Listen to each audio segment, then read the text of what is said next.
हमारे थीम में देख रहे हैं कि फ्रीडम इन ट्रूथ, यानी सत्यता में आजादी है।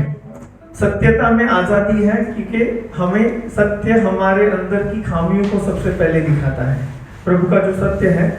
और हमने देखा अब्राहम के जीवन में कैसे अब्राहम ने कुछ समय के लिए एक अनाज्ञाकारिता को दिखाया था, एक सीमित सोच से वो चल रहा था, और इसलिए वो उसकी बीवी के एक ऐसे चीज को मान लेता है जो परमेश्वर की तरफ से नहीं था।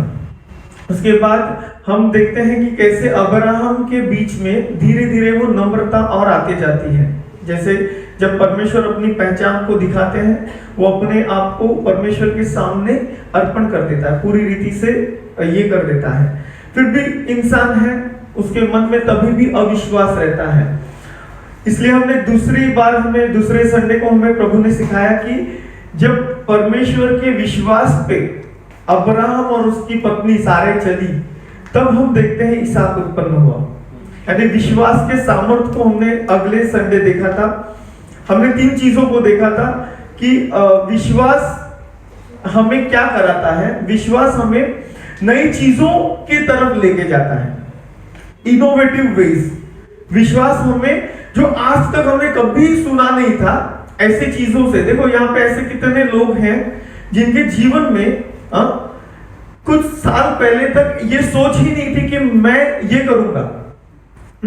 अगर हम भाई जोशुआ का एग्जाम्पल ले तो शायद कुछ समय पहले उनके दिल में, उनके मन में मैं जापानीज सीखूंगा, ये शायद नहीं होगा।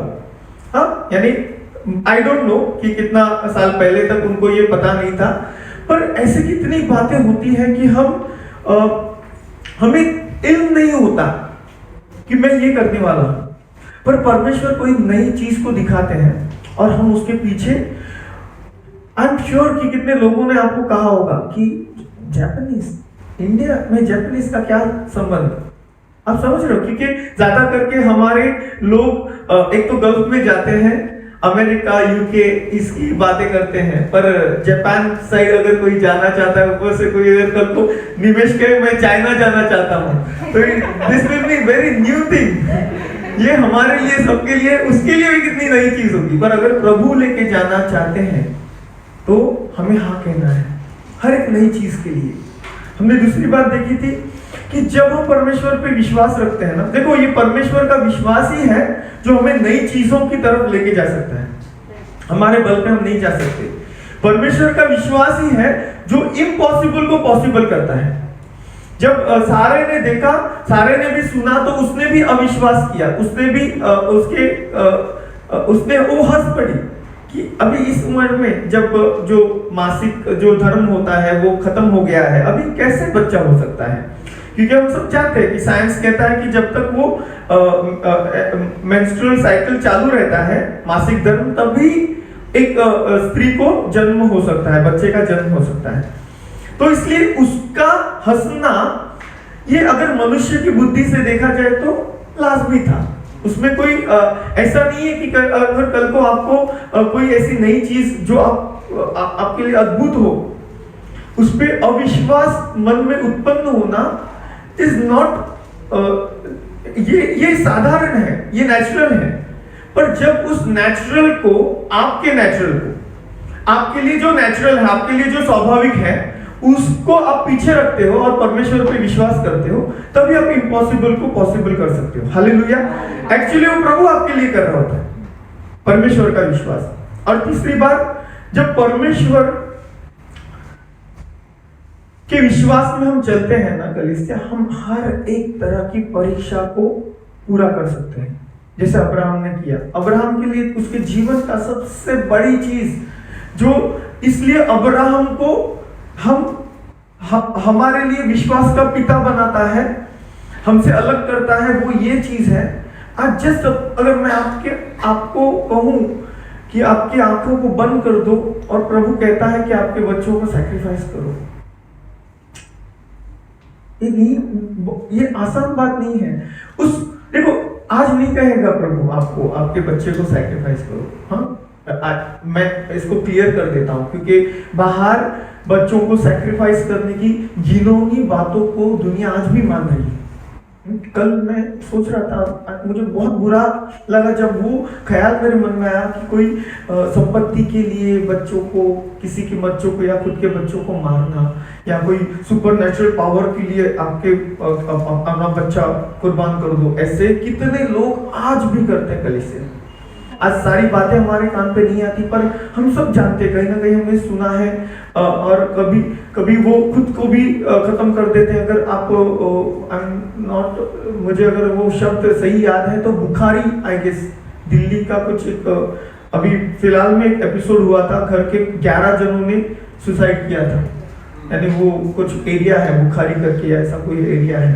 तो आज भी ये कलीसिया होता है। आज प्रभु हमसे हमारे बच्चों को नहीं मांग रहे, पर आज प्रभु हमसे आज उससे आगे हम थोड़ा आगे आने वाले हैं कि प्रभु हमसे आज कुछ चाहता है जो जीवन की बातें हैं। हालेलुया। आज का हम वचन में जाएंगे, हम एक तीसरे वीक में है, और हम वो थीम से ही जा रहे हैं कि सत्य। देखो, ये यीशु वो यहूदियों से बात कर रहा है, और जॉन 8 में हमने देखा 32 से उसने कहा कि सत्य तुम्हें आजाद करेगा, और ऊपर से क्वेश्चन आंसर। अभी यीशु मैं 51 वचन उसमें से पढ़ूंगा, यूहन्ना 8 का 51, जॉन 8:51। मैं तुमसे सच सच कहता हूं, और एक सच, देखिए, और एक सच, और ये सच है ना बहुत ही सिंपल है। जैसे आशा ने कहा कि सरलता, ये शब्द मुझे बहुत सही लगता है। प्रभु का वचन कहता है कि उसका वचन को मानना ना बहुत सहज है। और एक सच, परमेश्वर कहता है, मैं तुमसे सच सच कहता हूं, यदि कोई व्यक्ति मेरे वचन पर चलेगा तो वह अनंत काल तक मृत्यु को न देखेगा। हालेलुया। अनंत काल तक मृत्यु को न देखेगा। कलीसिया, ये तो जाहिर सी बात है कि इसमें नई बात नहीं है कि यहाँ पे आत्मिक जीवन और आत्मिक मृत्यु के बारे में लिखा है। आज प्रभु हमसे पूछना, आज हमें ये जानना जरूरी है, क्या मैं अभी जो बोल रहा हूं, हम जो अभी जी रहे हैं, क्या हम मृत्यु को अनुभव कर सकते हैं हमारे जीते जी? हाँ, देखिए, पहली बात, मैं जब डेथ ये शब्द पे ये कर रहा था ना, यानी प्रभु आज एक मेन थीम हमें देना चाहते हैं, freedom from death, every kind of death. आपके जीवन के हर एक क्षेत्र में जो मृत्यु की बातें हैं, प्रभु आज मैं विश्वास रखता हूं उससे हमें दूर करना चाहता है। हालेलुया। वो सारी मृत्यु की बातें प्रभु आज निकालना चाहता है। डेथ का मैं एक सोच रहा था कि डेथ क्या है, तो प्रभु ने मुझे शब्दों को दिया, डेड एंड्स अट्रैक्ट्स टुवर्ड हेडिस। देखो कलीसिया,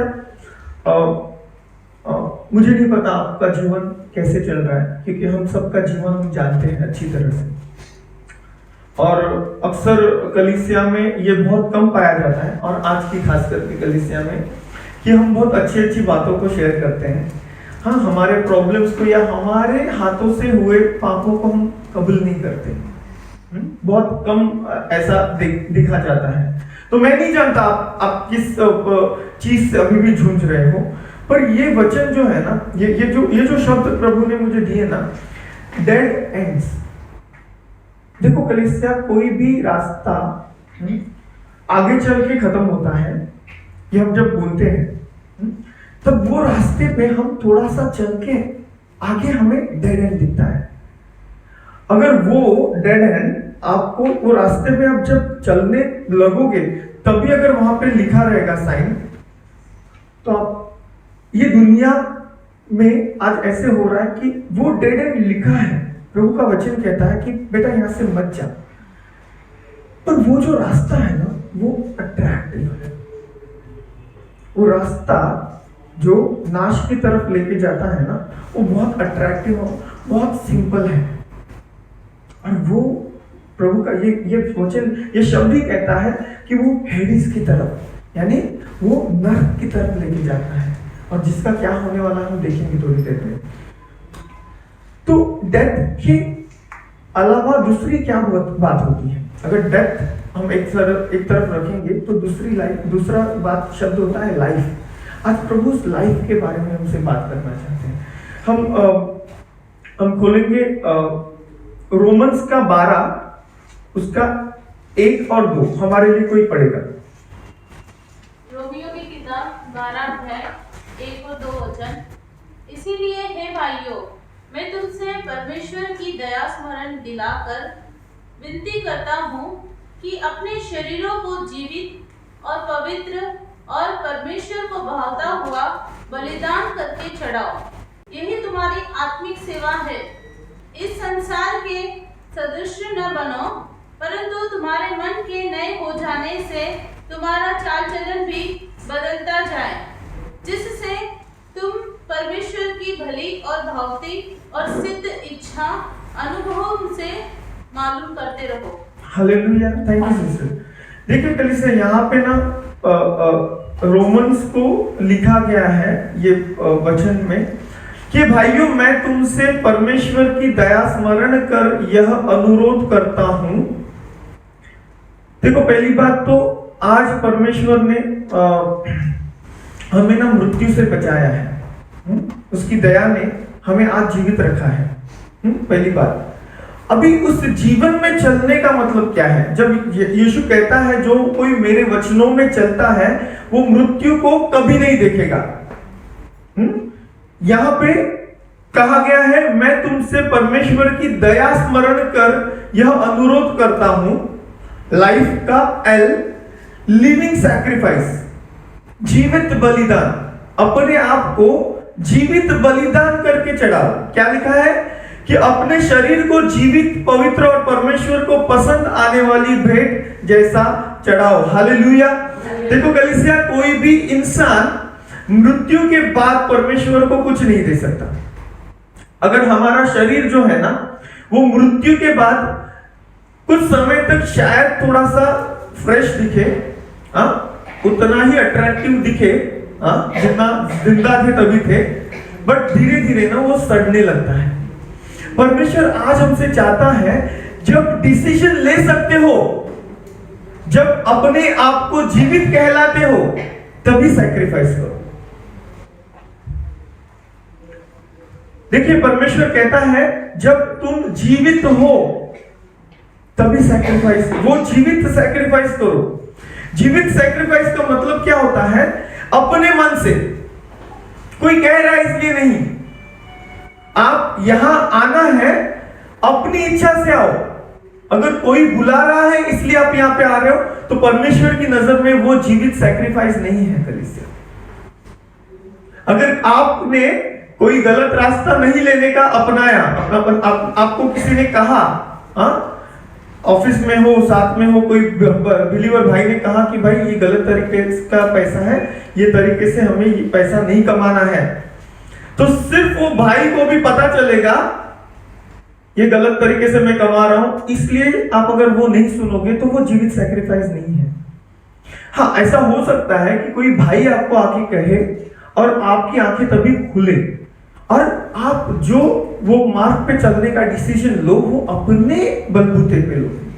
प्रभु ये यहाँ पे वचन कहता है कि अपने शरीर को जीवित, पवित्र और परमेश्वर को पसंद आने वाली भेंट जैसा चढ़ाओ। अक्सर ऐसा होता है कलीसिया, हम सबके साथ हुआ है। एक कहावत को सुना है, अंगूर नहीं मिले तो खट्टे। यानी आदमी क्या कहता है ना कि यार नहीं यार, मेरे लिए नहीं था ये। एक्चुअली उसके लिए ट्राई किया होता है, ट्राई कर करके गिरा होता है और बाद में बोलता है कि नहीं, मैंने तो सैक्रिफाइस कर दिया, मैं उसके पीछे कभी गया ही नहीं। कलीसिया, परमेश्वर यहाँ पे कहता है जीवित, पवित्र और परमेश्वर को मन भावता। इसका मतलब क्या है कि आपके अंदर से ना वो इच्छा को मर जाना जरूरी है। जिस चीज के पीछे आप पहले चलते थे, आज आपकी इच्छा होते हुए भी आप नहीं चल रहे, क्योंकि परमेश्वर का प्रेम आपके अंदर जीवित है, परमेश्वर का जीवन आपके अंदर जीवित है। मैं पहले कोई व्यसन को करता था, आज मैं नहीं करता।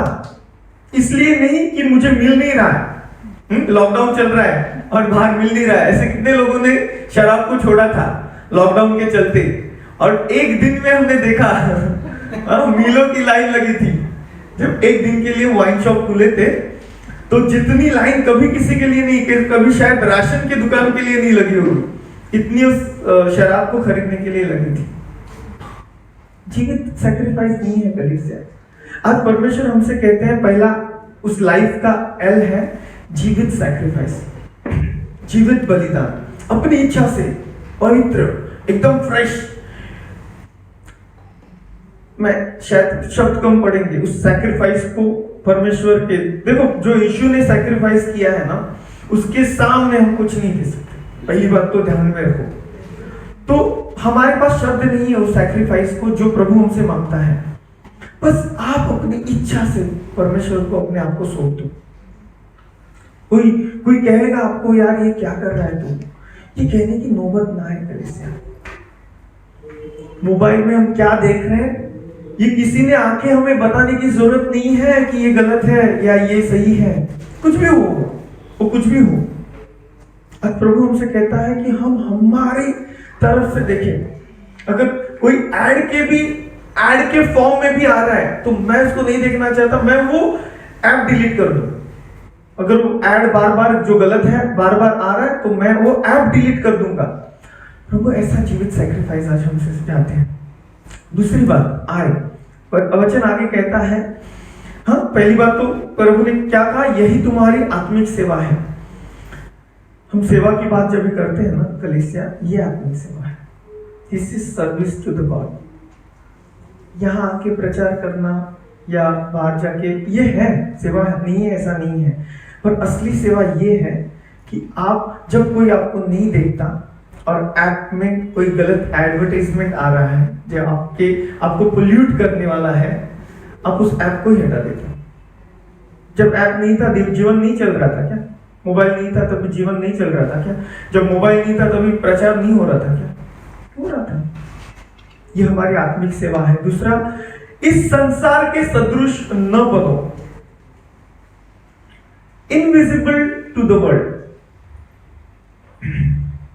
देखिए एक बहुत अलग तरीके से मुझे ये चीज आई। पास्टर भरत राय हमेशा कहते हैं, दीपक अगर सेवकाई करनी है ना तो मोटी चमड़ी होनी चाहिए। चमड़ी है ना, जाड़ी होनी चाहिए। यानी ऐसा नहीं कि इनसेंसिटिव होना चाहिए। हम सब जानते हैं, जिन्होंने उनको देखा है वो कितना सेंसिटिव है कलीसिया के लिए, परमेश्वर के काम के लिए, हम सब जानते हैं। इवन हमारे पास्टर सुदीप्ता, ममता, हम देखते हैं उनको, हमने महसूस किया है। पर चमड़ी मोटी होने का मतलब क्या है? अभी आप तो बोलोगे चमड़ी मोटी है, नहीं तो उल्टा और दिखना चाहिए वो बंदा। Invisible to the world. जो दुनिया में हर्ट की बातें हैं वो आप में और मुझ में नहीं होनी चाहिए। As a Christian, as a believer, एक ख्रिस्ती होने के समान आपको आपके मालक या मालकिन ने कुछ गाली दे दी, वो आपको नहीं लगनी चाहिए। उनको ऐसे लगना चाहिए कि अरे इसको गाली दिया, इसने रिटर्न में मेरे को कुछ बोला नहीं, है कि नहीं? ये इनविजिबल टू द वर्ल्ड। हमेशा हम इनविजिबल टू द वर्ल्ड क्या देखते हैं कि जो दुनिया में पाप चल रहा है उसको मत करो। आज प्रभु हमसे कहता है कि जो दुनिया में हर्ट है, जो दुनिया में जिस रीति के रिएक्शंस आते हैं, प्रभु हमें चाहता है कि हम उन लोगों के प्रति प्रेम रखें, हमारे अंदर परमेश्वर के जीवन को रखें। जिस दिन हम परमेश्वर के लोग होने के बावजूद वो हर्ट को हमारे अंदर आने देते हैं कलीसिया, हमारे अंदर से जीवन निकल जाता है। क्योंकि वो लोग वैसे हैं, वो लोग जो हर्ट होते हैं, किसी ने कुछ बोला, किसी के खिलाफ गुस्सा को रखने वाले जो लोग हैं ना, वो मरे हुए हैं, उनके अंदर जीवन है नहीं। तो अगर आप और मैं उन चीजों के लिए इनविजिबल बन जाते हैं, कोई भाई बहन कुछ बोल दिया, बस उसको पकड़ के मत रखो। देखो बहुत मुश्किल होता है। ये मुझे पास्टर जी से तब पता चला जब मैं किसी चीज को लेकर हर्ट हुआ था। एक सिस्टर बहुत प्रेम करती है मुझसे, उनके एक बात से मैं हर्ट हो गया। तब मैंने एक बात को पूछा पास्टर से कि पास्टर क्या सी, मैं अंदर वो रख के नहीं बात किया था, मैंने प्रभु से प्रार्थना करके उस चीज को, क्योंकि हम इंसान है कलीसिया, मैं भी इंसान हूं। भले कैमरा चालू है, मैं बोलता हूं कि हम इंसान हैं, हमें हर्ट हो सकता है। पर जब परमेश्वर का एक जन ने वो वचन को दिया, वो शब्द को बोला कि तुम्हारा चमड़ी झाड़ा होना चाहिए, क्योंकि उसके साथ हम सेवकाई नहीं कर सकते। सेवकाई वही है जो आप अपने ऑफिस प्लेस में, अपने घर में किसी का, आपकी गलती नहीं है फिर भी किसी का गाली सुन के करते हो, उनसे प्रेम दिखाते हो, वही सेवकाई है। तो दूसरी बात है इनविजिबल टू द वर्ल्ड, इस दुनिया के लिए ना पूरी रीति से देखो, दुनिया में बहुत सारे गलत शिक्षण है, जो यीशु का शिक्षण है ना उसको पकड़ के रखो और उसमें चलो। ये भी है कि परमेश्वर दुनिया के लिए इनविजिबल होना, क्योंकि दुनिया के शिक्षण से यीशु का शिक्षण अलग है।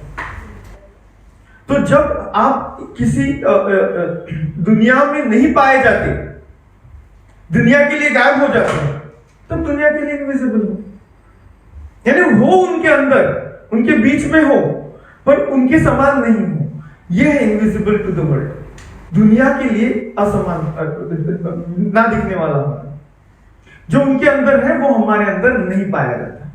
हालेलुया, क्योंकि हमारे अंदर यीशु है। हालेलुया। तीसरी बात एफ में प्रभु कहते हैं कि वॉकिंग इन फ्यूचर, अपने भविष्य में चलो। हालेलुया। देखो, हम भविष्य की बातें करने वाले लोग हैं, हम यीशु के आने पे विश्वास रखते हैं। दुनिया जो पीछे किया है उस पे विश्वास रखता है। क्या आपने कभी सुना है कल्कि के बारे में, मैत्रेय के बारे में? जो हिंदू फिलोसॉफी है उसमें विष्णु का 10वां अवतार आने वाला है, उसको कल्कि ऐसा कुछ नाम दिया गया है। आई एम नॉट श्योर, मैं बहुत ज्यादा नहीं जानता और मैं किसी धर्म का विरोध नहीं कर रहा, मैं जस्ट उनके कुछ चीजों को बता रहा हूं। बुद्धिज्म में मैत्रेय करके कोई नया बुद्ध आने वाला है, ऐसा लिखा गया है। मैंने कहीं पढ़ा कि ऐसा लिखा गया है। देखिए, हम बाहर उन लोगों में रहते हैं, मैं खुद एक हिंदू फैमिली से आया हूं, पर कभी इनके बारे में मैंने सुना नहीं, ज्यादा बातें नहीं की, क्योंकि ना बाहर दुनिया है ना जो बीत चुका है ना उसमें बिलीव करती है, उसमें खोई हुई है।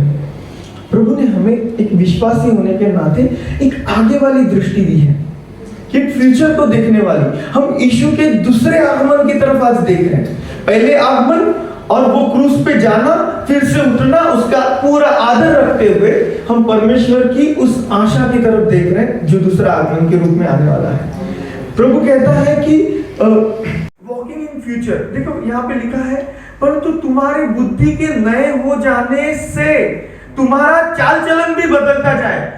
अगर हमारी बुद्धि नहीं है तो हमारा चाल चलन नया नहीं हो सकता। देखो, हम फ्यूचर में चलने वाले लोग हैं। आज शायद आपको कोई बोलेगा कि कैसे तू ऐसे बोलता है कि तेरा बिजनेस फ्लोरिश होगा।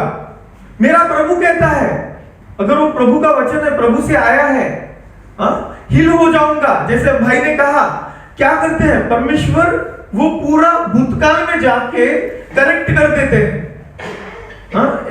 जो लेट आया उनके लिए मैं बताता हूं। भाई ने कहा था कि प्रभु हमारे, जब हम हीलिंग को मांगते हैं ना, तो उस बीमारी का जो भूतकाल का रीजन है ना, कारण है ना, उसको ही करेक्ट कर देते हैं, उसको सही कर देते हैं। मैं थोड़ा सा और आगे कहना चाहूंगा कि कर देते हैं नहीं, जब प्रार्थना करते हैं उन्होंने पहले ही कर दिया है। हालेलुया।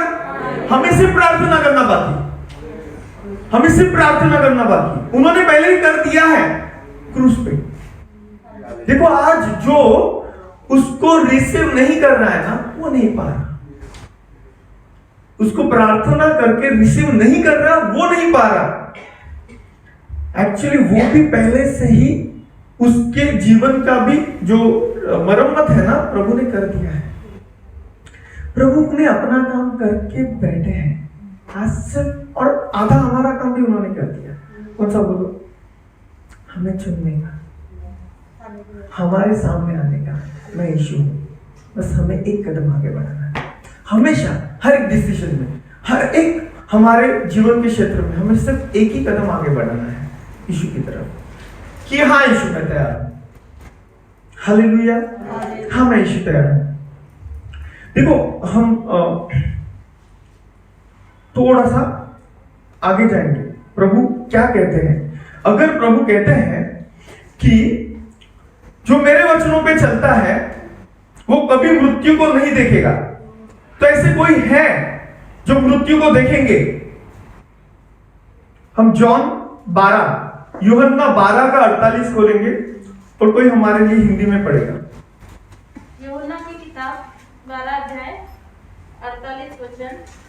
जो मुझे तुच्छ जानता है और मेरी बातें ग्रहण नहीं करता है, उसको दोषी ठहराने वाला तो एक ही है, अर्थात जो वचन मैंने कहा है वही पिछले दिन में उसे दोषी ठहराएगा। हालेलुया। देखो गली से यहाँ पे क्या लिखता है, मैं इंग्लिश में ना आखिरी वाला वचनों को दोहराऊंगा।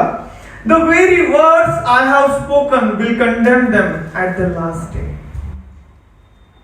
मैंने एक पासबान के मुंह से ये सुना था, नाम नहीं लूंगा मैं क्योंकि मैं उनको बहुत प्रेम करता हूँ। कुछ समय उन्होंने सेवकाई की थी, बट उन्होंने कहा था कि मैं नहीं जानता कि मेरे साथ क्या होने वाला है। कलीसिया, ये उनका स्टेटमेंट एक रीति से सही है। हमेशा हम कहते हैं, हमारे भी पासवान कहते हैं कि हमें नहीं पता हमारे साथ क्या होने वाला है बाहर चल के। पर मैं आपको कह दूं, आज प्रभु हमसे कहते हैं कि जो परमेश्वर की इच्छा में चलते हैं ना, उनके वचनों में चलता है ना, उनको पता है उनका एंड कहाँ है। हम एंड में चलते हैं, हम फ्यूचर में चलते हैं। हमें पता है कि अगर हम परमेश्वर के वचन को सही महत्व देते हैं और उसमें चलते हैं, तो ये वक्त हमारे पास हमारे साथ ये नहीं घटेगा, क्योंकि प्रभु का वचन कहता है जो शब्द मैं कहता हूं उस शब्द उनका न्याय करने वाले। मैं न्याय करने नहीं आया। जो शब्द परमेश्वर के वचन से निकला है, जो परमेश्वर के साथ था, जो शब्द परमेश्वर था, वो देहधारी बना, वो हमसे बहुत अच्छी अच्छी बातों को उसने कहा। वो शब्दों में अगर हम नहीं चलेंगे तो वो जो व्हाइट थ्रोन, वो जजमेंट का जो थ्रोन है ना, वो सिंहासन, उसके सामने जो जजमेंट होने वाला है, जिन्होंने प्रभु को नहीं माना, उसमें हम नहीं। वी नो, हमें पता है, हम फ्यूचर में चलते हैं, हमें पता है कि वो जजमेंट की सीट के सामने मैं नहीं रहूंगा। क्यों नहीं रहूंगा? क्योंकि मुझ में विश्वास है कि मैं प्रभु के वचन में चलता हूं। आज प्रभु हमसे चाहते हैं, क्या ये विश्वास तुम्हारे अंदर है? देखो कलीसिया, मैंने आज तक जो भी गलत चीजों को किया है, प्रभु में आने से पहले या बाद में, या छोटे मोटे चीजों को हम दिन पर दिन करते रहते हैं, जो प्रभु नहीं चाहते कि बेटा नहीं, इस रीति से बात नहीं करना है तुझे। हम जानते हैं, हमें पता है कि हम वहां पे गलत हैं। अगर आज प्रभु आपसे कह रहे हैं कि आपने किसी से गलत रीति से बात भी किया है, देखो हमेशा कोई व्यभिचार को करना, किसी का खून करना, यहाँ पे आई होप हम कोई यहाँ पे मर्डर करके नहीं आए, आई होप। बट आपने अगर किसी को अपने शब्दों से मारा है, तो भी प्रभु आज कहता है कि हमें पता है कि हम उसके वचन में चल रहे कि नहीं। प्रभु का वचन बहुत स्पष्टता से बोलता है कि अपने दुश्मन से उसके लिए प्रार्थना कर, तो अपने भाई के लिए कैसा रहना है सोचो। अगर हम वैसा रह रहे ना कलीसिया, वो व्हाइट थ्रोन के सामने खड़े रहना हमारा भाग नहीं होगा यीशु के नाम से। हालेलुया। और चौथी बात, ई, यहाँ पे प्रभु ने मुझसे कहा गेनिंग एक्सपीरियंस। देखो जब हम एक्चुअल में, आज डिवोशन वर्ड में भाई ने कहा बहुत सुंदर बात, मुझे वो बहुत टच की, मैं आपको आपके सामने शेयर करना चाहूंगा कि उन्होंने गुनगुना होने के बारे में जब कहा कि शायद अगर हम ऐसे हैं कि हम उस गेट पे खड़े हैं, ना अंदर आ रहे हैं ना बाहर जा रहे हैं, यानी कहीं ना कहीं प्रभु हमें बुला रहा है उनका एक्सपीरियंस लेने के लिए। हाँ, ना हम हाँ बोल रहे हैं ना बोल रहे हैं, सेवकाई तो करना है, पर एक्चुअल में वो सेवकाई में नहीं चल रहे। देखो यहाँ पे वचन लिखता है रोमियो 12 का आगे का वचन कि परंतु तुम्हारी बुद्धि के नए हो जाने से तुम्हारा चाल चलन भी बदलता जाए, जिससे तुम परमेश्वर की भली तथा मन भावती और सिद्ध इच्छा को अनुभव से मालूम करते रहो। एक अनुभव नहीं, अनुभव पे अनुभव, अनुभव पे अनुभव। जो अपने जीवन में इन चीजों को करता है, अपने आप को जीवित बलिदान करके दुनिया से अपने आप को दूर रख के फ्यूचर में चलता है, परमेश्वर ने जो चीजों को रखा है उसमें चलता है और ये करता रहता है, ये करने में परमेश्वर की इच्छा को मालूम करता रहता है, वो जिंदा है, वरना मरे हुए। वो जिंदा है, नहीं तो हम मरे हुए हैं। अगर परमेश्वर का वचन ये आज जो लाइफ हमें बोला गया है प्रभु हमसे चाहते हैं कि हम वो करते रहें। देखो मैंने बहुत सी बार देखा है कि कुछ चीजों को हम परमेश्वर की नजर में सही करते हैं और आशीषों को पाते हैं। मैंने ऐसे कितनी बार देखा है, प्रभु विलंब नहीं करते आशीष देने के लिए, पर फिर वो हम करने में दूसरी बार चुक जाते हैं। प्रभु चाहता है कि वो करते रहो, जो भला है, जो परमेश्वर की नजर में सही है, उसको करते रहो, परमेश्वर की इच्छा को जानते रहो, उसके और गहराई में, जैसे भाई ने कहा था कि और गहराई में जाते रहो। कब तक वहीं पे रहेंगे हम? कब तक यही बोलेंगे कि यीशु का नाम लिया, यीशु को उद्धार करता माना तो हमारा उद्धार हो जाएगा, और हम वही जीवन को, जो पुराने जीवन को जीते रहेंगे? कब तक? प्रभु आज हमसे कहता है कि अपने आप को जीवित बलिदान चढ़ाओ, दुनिया की उन बातों से अपने आप को पूरी रीति से दूर रखो। देखो शत्रु, ये वचन को हम एक आखिरी का वचन को पढ़ेंगे, हम प्रकाशित वाक्य का 20 अध्याय उसका 12 वचन को ये हमारे लिए पढ़ेगा। देखिए प्रकाशित वाक्यों को समझना एक गहन बातें हैं उसमें, पर ये एक वचन बहुत सहज है। हाँ? प्रकाशित वाक्य रिविलेशन 20 उसका 12। प्रकाशित वाक्य की किताब 20वां अध्याय 12 वचन। फिर मैंने छोटे बड़े सब मरे हुओं को सिंहासन के सामने खड़े हुए देखा, और पुस्तकें खोली गई, और फिर एक पुस्तक खोली गई, अर्थात जीवन की पुस्तक, और जैसा उन पुस्तकों में लिखा हुआ था वैसा ही उनके कामों के अनुसार मरे हुओं का न्याय किया गया। Hallelujah, thank you sister. देखो यहाँ पे क्या लिखता है, ये जॉन को प्रकाशन मिला था, वो कहता है कि मैंने उनको खड़ा देखा, कुछ पुस्तकें खोली गई। देखो वचन कहता है कि जो भी हम करते हैं, जो भी हम सोचते हैं, उसको लिखा जा रहा है, और उसके बाद में एक पॉइंट ऑफ रेफरेंस खोला गया। क्या है? जीवन की पुस्तक, यीशु के वचन। वही यीशु कहता है यूहन्ना 12 में कि जो मेरे वचन है ना, वही उनका न्याय करेंगे। तो अगर परमेश्वर के वचनों के साथ हमारे जीवन की पुस्तक मिलती है, हम आजाद हैं कलीसिया, हम आजाद हैं। तभी हमें कोई वहां पे दोष लगाने वाला नहीं होगा। ये बाइबल जिसको हम बोलते हैं ना, इसमें जीवन है।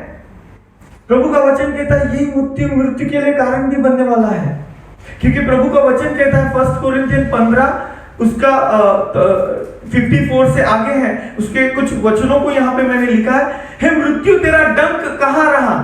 मृत्यु का डंक तो पाप है, और पाप का बल व्यवस्था। अगर ये नहीं होता ना, तो शत्रु हमारे खिलाफ कुछ नहीं कर सकता था।